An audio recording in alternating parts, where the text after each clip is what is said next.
Saya tidak tanya COVID, saya tanya polusi.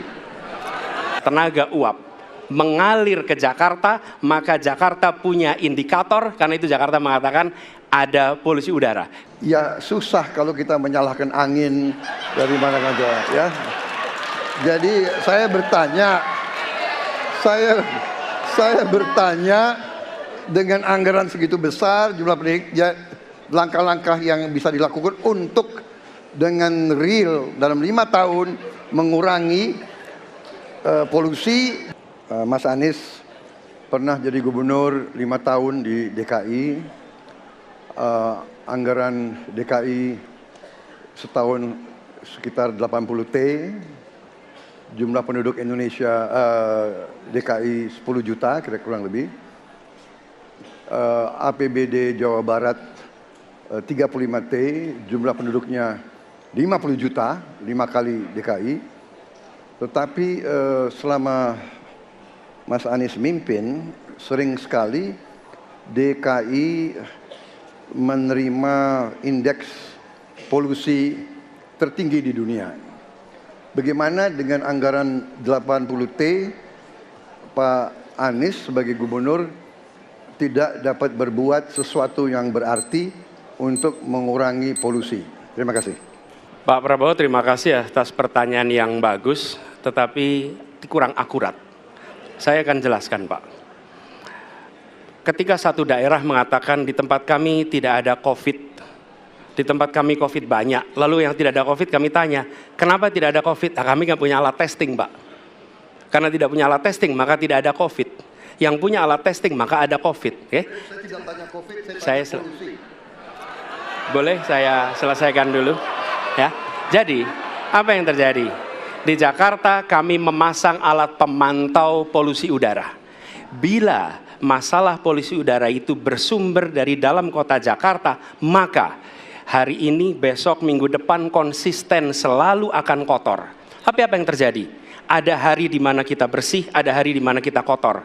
Ada masa minggu pagi, Jagakarsa sangat kotor. Apa yang terjadi? Polusi udara tak punya KTP.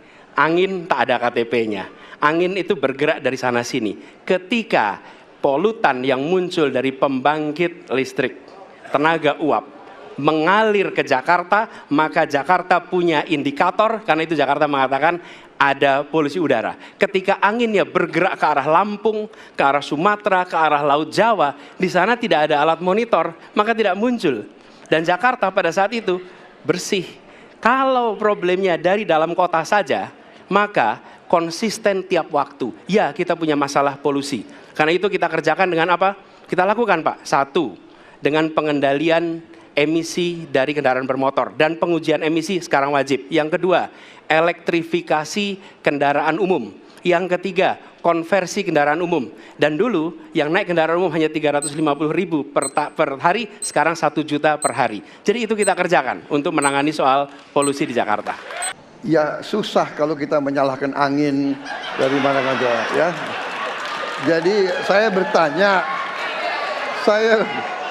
bertanya dengan anggaran segitu besar, jumlah pendidik, langkah-langkah yang bisa dilakukan untuk dengan real dalam 5 tahun mengurangi polusi, juga di mana rakyat Jakarta begitu banyak yang mengalami sakit pernafasan.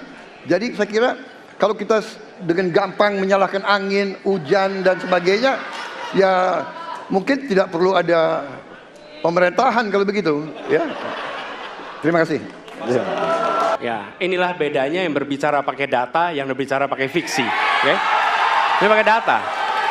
Jadi ketika ditunjukkan, ya memang ada sumber polutan dari dalam kota. Tapi kalau sumber polutan itu hanya dari dalam kota, maka Pak pakai logika sederhana sekali. Jumlah motor dari hari ke hari sama, jumlah mobil dari hari ke hari sama. Maka harusnya angka polusinya sama setiap waktu. Betul tidak? Tapi jumlah motor sama, jumlah mobil sama, ada kita sangat polusi. Ada sisi sangat tidak polusi. Nanti kalau perlu saya kirimkan gambar satelitnya kepada Bapak, supaya Bapak bisa menyaksikan. Dan inilah Mengapa kita mengambil langkah itu pakai ilmu pengetahuan, pakai data, dan menggunakan saintis untuk terlibat. Kalau tidak pakai itu, maka nggak akan ada langkah yang benar. Dan ini kemudian saya teruskan, Pak, bagaimana pengendalian itu dikerjakan untuk dalam Jakarta. Jika saya terpilih presiden, maka yang luar Jakarta saya kendalikan juga, Pak.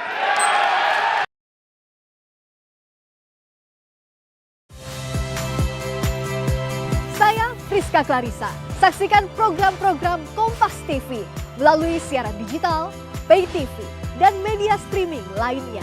Kompas TV, independen, terpercaya.